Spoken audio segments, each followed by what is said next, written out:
If you're an entrepreneur, you know what it means to take personal and financial risks, create jobs that support your community, and devote most of your time to your business.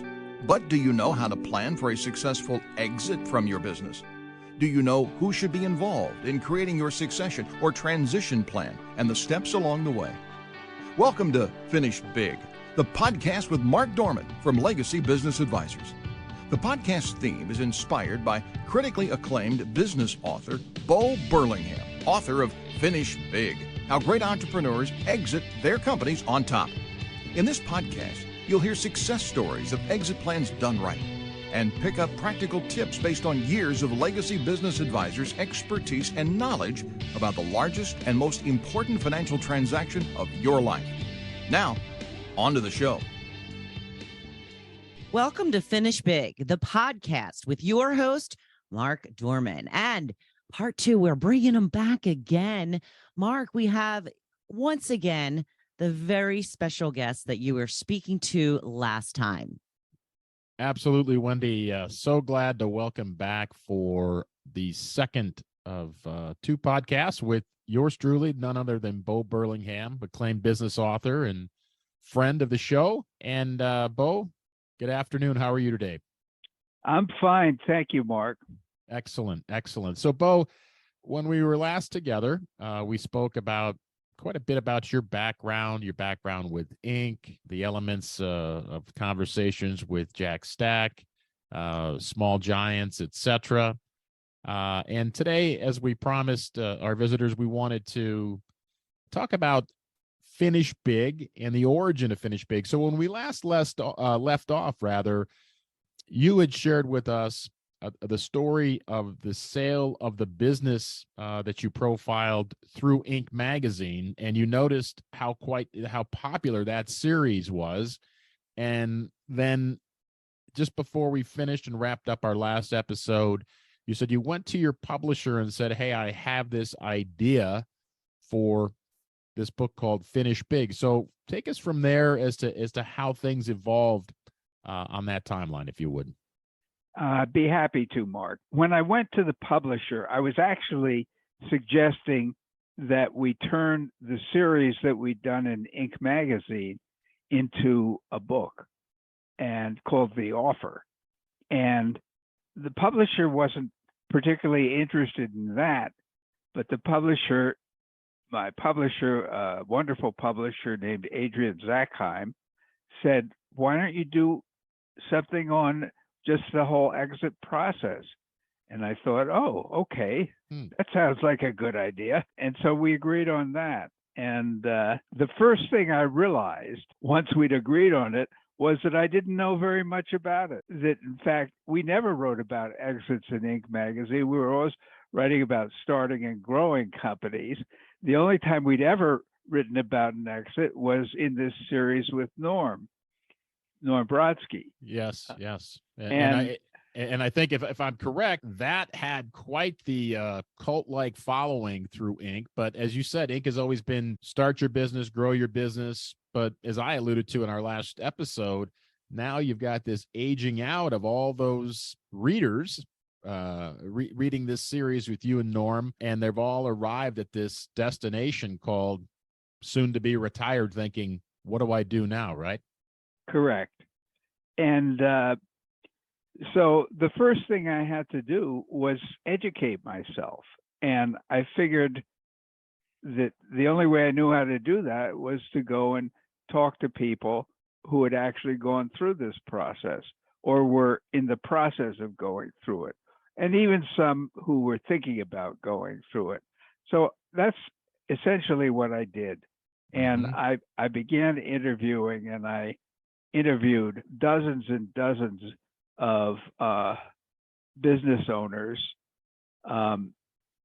who had either left their business or were in the process of leaving their business. And the thing that shocked me was how many of them were in fact unhappy. In other words, that they had left their business, and even if they got a lot of money when they left the business, they were like they were felt disoriented. It was like there was something that was going on with them where they really, it's not like they felt, oh, wow, this is a great thing. Look and see what I've done.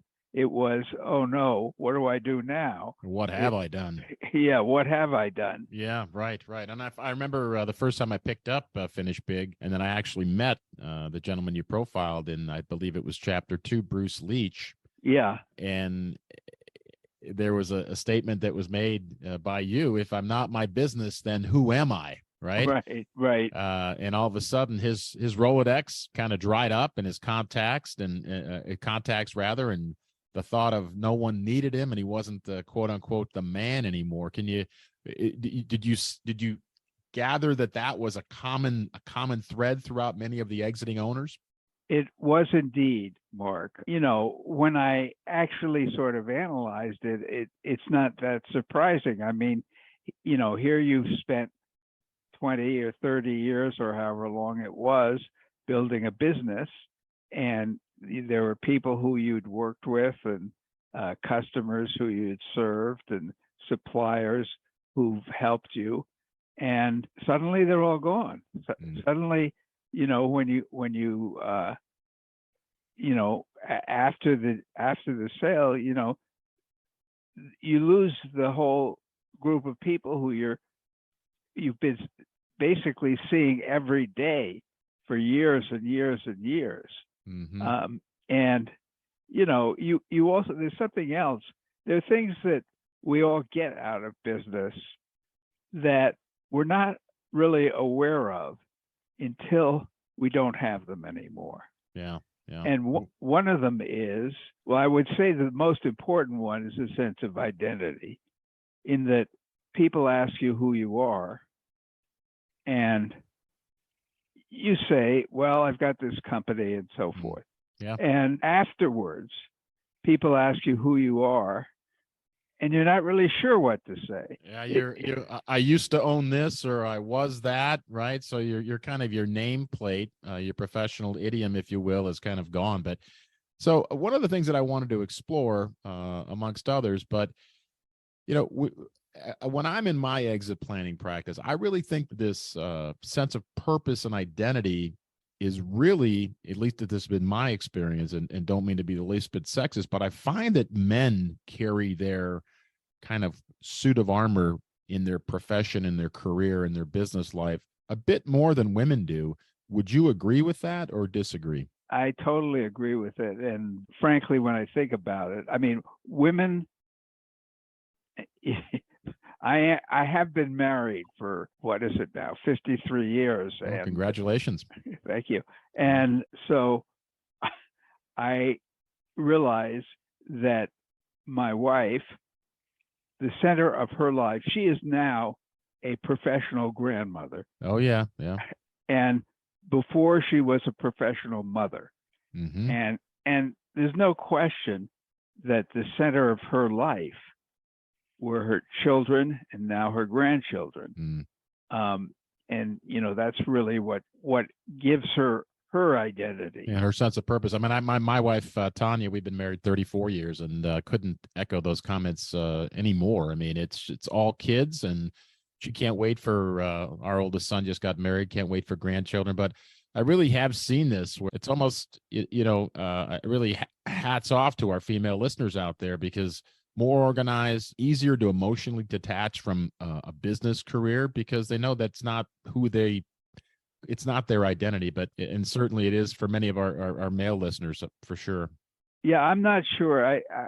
I wonder, I don't even think that question that you mentioned, which is actually the title of one of the chapters, if I'm not my business, who am I? That's not a question that I think women would be likely to ask. No, I would completely concur with that. Yeah.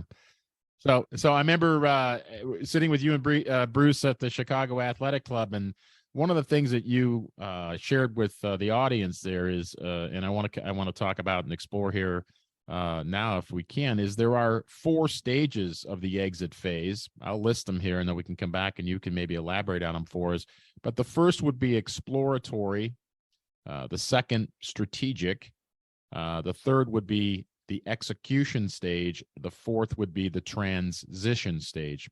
So walk our listeners through those four stages, if you might. I'd be happy to, Mark. As I was doing my research for the book, I realized that I had to think through the whole process of an exit. As I said, we hadn't written about it before, except for this series that I'd done with Norm Brodsky.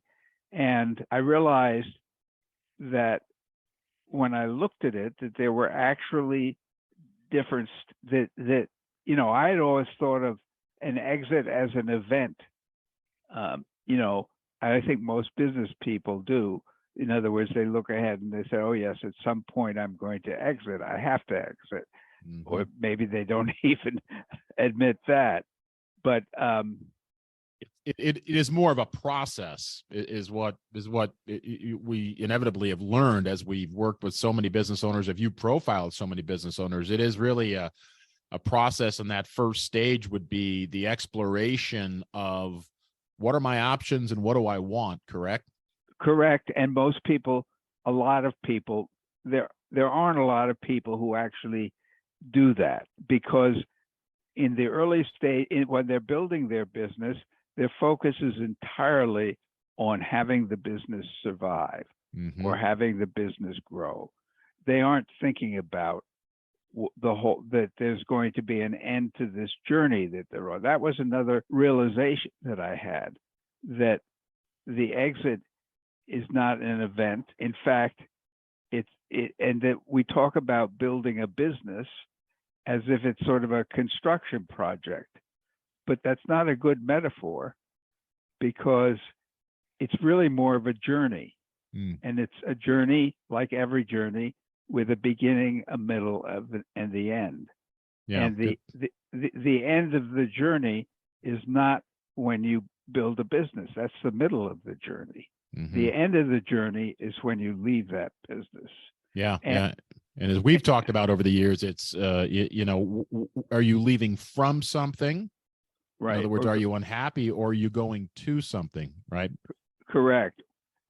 Yes. Yeah. So we'll come back to that transitional stage, but the second stage would be strategic, right? So, and that's where we as owners, and for our listeners out there, need to learn to look at your business, critically objective, be completely objective, and learn to look at your business as a product, and you're building into this particular product, your business, the qualities that would be attractive to another business owner or a third party, correct? That's correct. Of course, that is the way every business owner should look at their business anyway. Mm-hmm. Forget about exits. You're going to build the best business, the most valuable business, if you are able to look at that business the way somebody who is thinking about investing in the business or thinking about buying the business would look at it, because that allows you to see its strengths and its weaknesses and to correct its weaknesses. And so really, when you put it in the context of the exit process, that sort of highlights that something that is going to happen anyway, that happens to everybody, which is, they go about the business of growing their company. It gives a way of looking at that process, which is in fact very important. I'll tell you what jumped out at me a couple of different times. You say it in a number of different ways, but one way in particular, you said, hey, the worst part of working on an exit plan is that, and this was the worst part, ladies and gentlemen, the worst part is your business will be fundamentally better as a result of these discussions, because you are looking at your business objectively. You are looking at it through the lens of a third-party buyer, perhaps, and you're going to need to build elements into your business that will make inevitably you prouder of your business, and maybe it even functions better than it did before you started, correct? Absolutely correct. Completely correct. Yeah. And then as a result of that, many of these men and women that are seeking to maybe explore exit planning, my experience, and you allude to it in your terrific book, Finish Big, is that they get recharged, because it's not such a pain in the backside to lead and manage their business anymore. They've addressed some of the pain points and they can move forward. Yes. If you do it right, that will happen. And if you're lucky, that will happen. It doesn't happen to everybody, but it is something that you want to strive for. Yeah, that's very, very powerful. Ladies and gentlemen, we're joined today by Bo Burlingham, author of Finish Big, the namesake of our podcast, Finish Big, how great entrepreneurs exit their companies on top.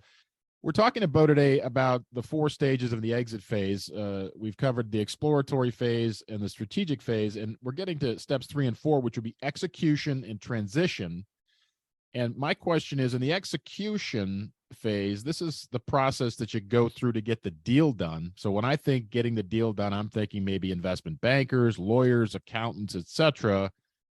And the question that I have for you, Bo, is this the easier of these first 3 phases? Because to me, the exploration, the emotion, what do I want? What are my options? Am I ready to leave? Who am I, etc. And the strategic phase would be a bigger, more of a heavy lift, if you will, than getting the deal done. Your thoughts? My thoughts are that if you're conscious that you're going through those stages, yes. Most people are not. Mm-hmm. Most people think of the exit as stage 3. When they talk about an exit, they think, Good point. Okay, it starts, when you call up your lawyer, your accountant, or whoever, and say, I'm ready to sell the business, and what do I do now?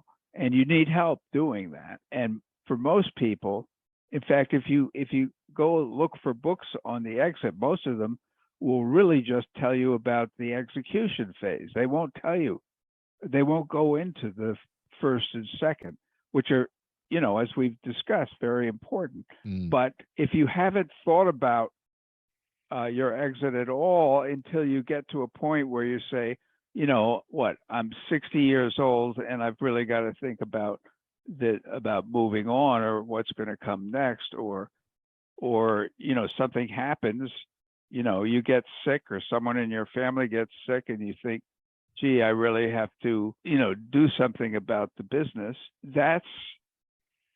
That forces you to start thinking about the exit. The exit was always going to happen. The question is, are you aware of it? You can be far down the exit road, soon to execute a deal, and not be emotionally prepared. I think that's the message that you're relaying there to our audience. And That's sometimes you just get carried along in the current, right? And maybe the dollars and the excitement, etc., but not understanding all that's involved, including exploring what's important to you. And then the last stage here, this transitional stage of what am I going to do next, right? If I'm not my business, then who am I, and what in the world is going to fill up my days? So in your book, you profiled a couple of individuals that their transition was quite rough. Yeah, there were a lot of people. In fact, it's much more common for it to be sort of a rough transition than it is for it to be totally smooth. I can think of a few people I know who had a totally smooth transition, and there was a reason for that. And the reason was they weren't just going from their businesses. They had other projects that they were eager to get to. And in that case, the process of transition, in a sense, they'd already begun the transition. Yeah, because they knew they were getting off one train and theoretically on another, right? And they had a limited time to address it, and they were excited about what's coming down the road. So that transitional phase is key.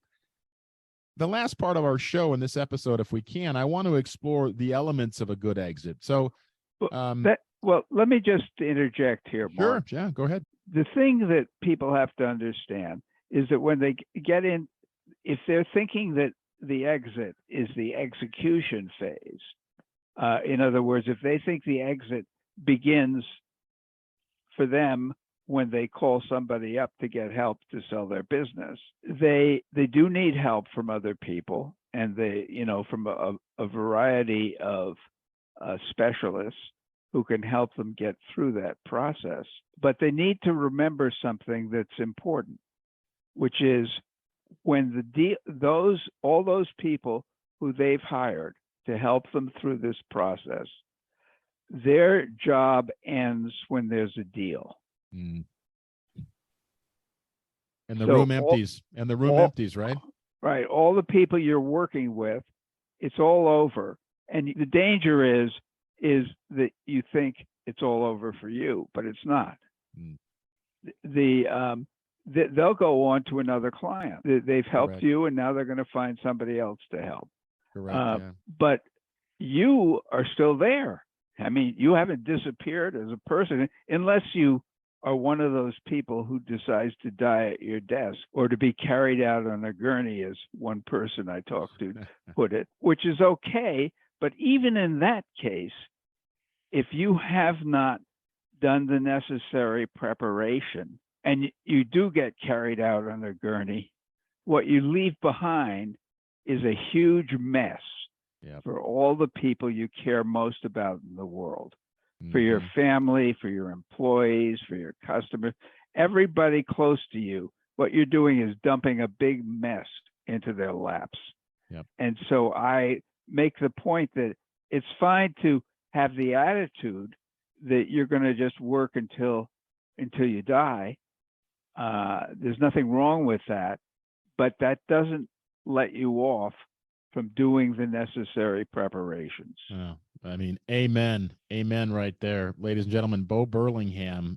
Bo, when I speak regionally in the Ohio and Midwest, I often point to the elements that you lay out in Finish Big of what makes a good exit. And I just want to read them at a high level, because what I preface them with is, notice, ladies and gentlemen, how often the word money comes into play. So the first element would be that owners feel they've been treated fairly.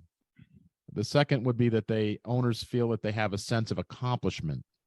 The third is that owners are at peace with what's happened to others along the way. The fourth is that transition, they've discovered a new sense of purpose outside of their business.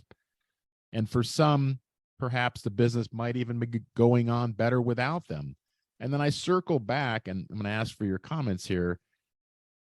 Not one of the elements says I got every red nickel I could for my business, and that's what's made me happy, correct? I would say that you've been treated fairly and you've been compensated appropriately. Mm-hmm. Not that you've gotten, I mean, that different people can have different ideas about what that is.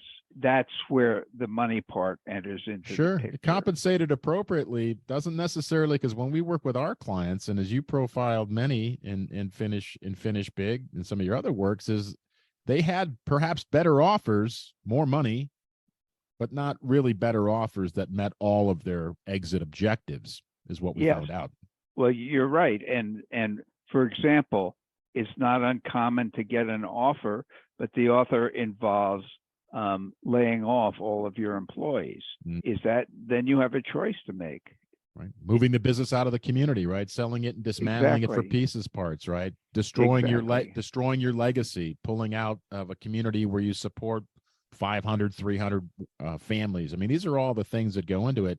And that's why I think this book is so significant for every business owner to read, to determine what are the elements, not only to be assisted by you and all your experience and all the contributors, other business people that have contributed to the stories of Finish Big, identifying what the elements are and what you need to be thinking about. I think that, to me, are the big takeaways within Finish Big. I agree. And once you realize that when you start a business or you buy a business, what you're doing is embarking on a journey, then you can approach this looking at the whole journey, realizing at any stage in the process, look, where am I in this journey? And where do I want to go? If you think of it as a journey, you have when you leave, let's say you're going to China or someplace, you want to know where you're going. Correct. and what's going to happen there, or you want to have some idea at any rate. And that's really what this whole process is about. Excellent. I think that's a great place to just wrap up our episode today. What is the journey that each of you listening are embarking on? And take it from one of the best in the business, folks, Bo Burlingham. Give some thought to where you are on your journey. Are you at the beginning, the middle, or the end? Sometimes the end can come, unfortunately, faster than we'd like it to. But we do know, as Bo points out, that having a plan, working with professionals, identifying who's on your team, building into your business the elements of an attractive business, one that's valuable, transitionable, etc., are all the foundations of the book Finish Big. And again, Bo, I want to thank you for your time again today. You've been such an inspiration to me, a young middle-aged business guy, I should say now, and many of my friends and clients over the years. And Mark, let me yes. just add one thing to Sure. really sort of sum up what you just said. There's a saying which people should probably write down and tack on their wall. Namely, you should run a business as if the business is going to last forever, but you could sell it tomorrow if you had to. Excellent. Run a business as if it's going to last forever, but you could sell it tomorrow, right? To whom and whenever you'd like, right? Right, exactly. Great. Bo Burlingham, thank you. Ladies and gentlemen, thank you for listening to our 5th episode of Finish Big, the podcast. We appreciate your time, and please pass the word along. You can find us on all the places where you find podcasts, iHeartMedia, Apple, Stitcher, etc. Our guest today, Bo Burlingham, author of the book Finish Big. Have a great afternoon and great holidays, Bo. Thank you. Thank you, Mark. You too. Take care. Thank you, Bo. Thank you, Mark. And now, Mark, real quick, how can people get in touch with you? Ladies and gentlemen, I can be reached at mdorman@dla-team.com, or you can go to our website, legacybusinessadvisors.com, or you can hit me up on LinkedIn, Mark Dorman, D as in David, O-R-M-A-N. Thank you all for joining us today. Please like, follow, and share this podcast with your friends. Until next time, I'm Wendy McConnell. We hope you enjoyed listening to Finish Big, the podcast with Mark Dorman from Legacy Business Advisors. Click the follow button to be notified when new episodes are available. Learn more at legacybusinessadvisors.com or call 330-350-5410. Please be aware the information in these podcasts represent the views and opinions of our guests and do not necessarily represent the views or opinions of Legacy Business Advisors. The content is for informational and educational purposes only. The content is not intended to be a substitute for professional tax or legal advice. Always seek the advice of your legal or tax professional with any questions regarding your specific situation.